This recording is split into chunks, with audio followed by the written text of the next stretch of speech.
اللہ وبرکاتہ۔ اعوذ باللہ من الشیطان الرجیم، بسم اللہ الرحمن الرحیم۔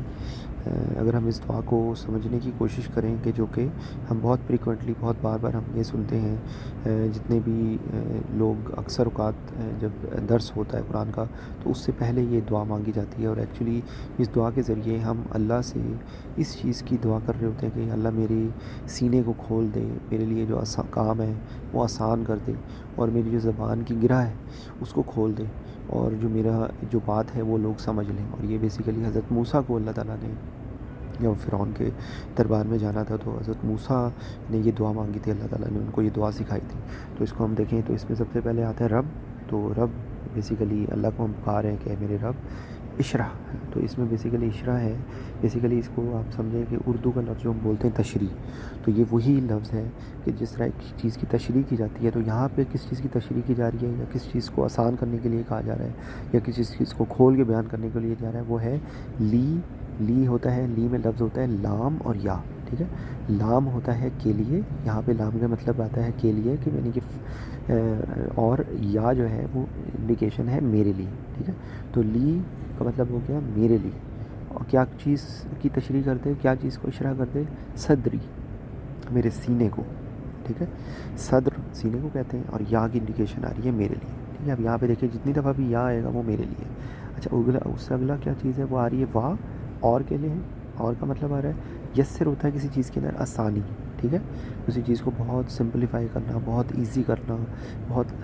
آپ سمجھ لیں کہ جس کے ذریعے چیز بہت کام سہولت سے ہو جائے، اس کے لیے ہوتا ہے۔ اور یہ عربی زبان میں اس کی جب وقت تشریح پڑھیں تو اس کے اندر لکھا ہوتا ہے کہ وہ گھوڑا، پہلے زمانے میں جب گھوڑے پہ سفر کرتے تھے لوگ تو گھوڑے کے بہت سارے لوازمات تھے، اوپر اس کے اوپر کاٹ رکھنی ہوتی تھی اور کافی چیزوں کو، اور ایسی سچویشن کے جب وہ بالکل ریڈی ہو دوڑنے کے لیے تو اس جو کیفیت ہے اس کے لیے یسر کا لفظ آتا ہے۔ اچھا لیک وہی آ گیا پھر میرے لیے امری، تو امری میں امر اور یا، امر ہوتا ہے کام کو کہتے ہیں، کوئی بھی ہم کہتے ہیں نا کہ میرا یہ امر، میں نے یہ کام کرنا ہے، تو اس کے لیے امر کا آتا ہے۔ تو یہاں پہ کیا ہو گیا کہ اللہ تعالیٰ سے ہم کہہ رہے ہیں کہ اللہ میرے جو سینہ ہے اس کو میرے لیے کھول دے، میرے لیے آسان کر دے، میرے لیے اس کی تشریح کر دے، وہ جو میں آپ کو سمجھانے کے لیے بتایا، اور یسر ہو گیا آسانی کے لیے ہو۔ اس کے اگلا جو لفظ آ رہا ہے کہ میرا کام میرے لیے آسان کر دے، اس سے اگلا لفظ کیا آ رہا ہے، واحلل عقدۃ من لسانی، تو جس طرح ہم کہتے ہیں نا تحلیل کر لینا، حل کر لینا، تو یہ وہ لفظ ہے۔ تو واحلل کر دے کہ حل کر دے، کیا ہے، عقدۃ، عقد ہوتا ہے جس طرح ہم کہتے ہیں عقدۃ النکاح، تو عقد ہوتا ہے کسی کا ناٹ بڑھنا، جس کا شادی بھی ایک گرہ ہوتی ہے، ایک ناٹ ہوتی ہے، ٹھیک ہے نا۔ تو یہ گرہ ہے، کیا ہے، من لسانی، میری لسان زبان کو کہتے ہیں کہ میری جو زبان ہے اس کی گرہ کو کھول دے۔ تو اس کے پیچھے یہ ہے ریزن کہ حضرت موسیٰ علیہ السلام کی زبان میں لکنت تھی، تو وہ اللہ تعالیٰ سے دعا مانگ رہے ہیں کہ بھئی میری جو زبان ہے اس کی گرہ کو تحلیل کر دے، اس کو حل کر دے۔ تو یہاں پہ حل کا لفظ ہو گیا، عقد ہو گیا، لسان ہو گیا، یفقہوا قولی، تو یہ اس میں قول جو ہے وہ بات کو کہتے ہیں، میری جو میرا قول ہے یا میری باتیں ہیں، یہ اس کو فقہ، ہم فقہ بولتے ہیں نا، تو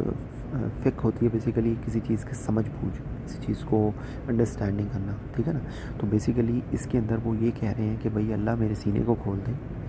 میری کام کو میرے لیے آسان کر دے، اور جو میری زبان کی گرہ ہے اس کو کھول دے تاکہ وہ میری بات سمجھ لے، ٹھیک ہے، یفقہوا قولی۔ تو اللہ ہمیں جو ہے ہمیں یہ توفیق دے کہ اللہ ہمیں اس قابل بنائے کہ ہم بھی جب کسی سے بات کریں تو اگلا بندہ ہماری بات سمجھ لے، اور ہمارے دل کو کے اندر شرح صدر ہو جائے، یعنی کہ بیسیکلی ہمارے دل کو اللہ تعالیٰ اپنے دین کے لیے کھول دے، اپنی اطاعت کے لیے کھول دے، ہمارے دل کے اندر ایمان بڑھ جائے۔ تو یہ ہماری زندگی کا مقصد اور مطلوب ہے۔ السلام علیکم ورحمۃ اللہ وبرکاتہ۔